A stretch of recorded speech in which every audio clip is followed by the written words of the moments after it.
മായുന്നല്ലോ മാനത്തെ പൊൻതിരി വാർന്നു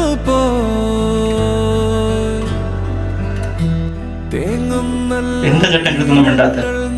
ഒന്ന് ഒച്ച വെച്ച് ചീത്തയെങ്കിലും പറ. ഞാനല്ലേ ഇവിടെ കൊന്നു.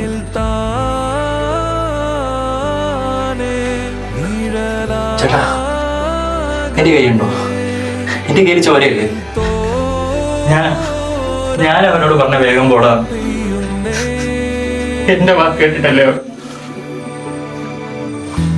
മായുന്നല്ലോ മാനത്തെ പൊൻതിരി വാർന്നു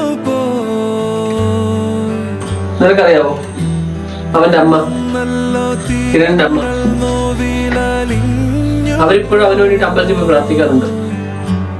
ഇനി എനിക്ക് വയ്യ ചേട്ടാ, ഞാൻ മടുത്തു ഈ ജീവിതം. എനിക്കൊന്നും ഉറങ്ങാൻ പറ്റുന്നില്ല, ഒരിടത്തോട്ട് പോകാൻ പറ്റുന്നില്ല. ഈ വീടെങ്കിലും ജയിലോ പോലെ. നമുക്ക് പോലീസ് സ്റ്റേഷനിലേക്ക് പോകാം ചേട്ടാ, കാര്യങ്ങളൊക്കെ പറയാം. അവരെന്നെ ശിക്ഷിക്കട്ടെ, ഇതിലും ഭേദം അതാ.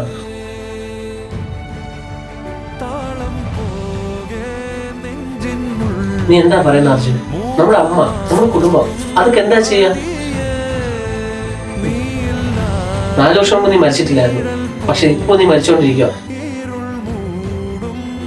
4 വർഷം മുമ്പ് അന്ന് ആ രാത്രിയിൽ ഞാനവനെ നിർബന്ധിച്ച് കാർ സ്പീഡിൽ ഡ്രൈവ് ചെയ്യാൻ പറഞ്ഞില്ലായിരുന്നെങ്കിൽ ഇന്നിപ്പോ അവന്റെ കൂടെ ഉണ്ടായിരുന്നെ. തന്നെത്താനേ താരം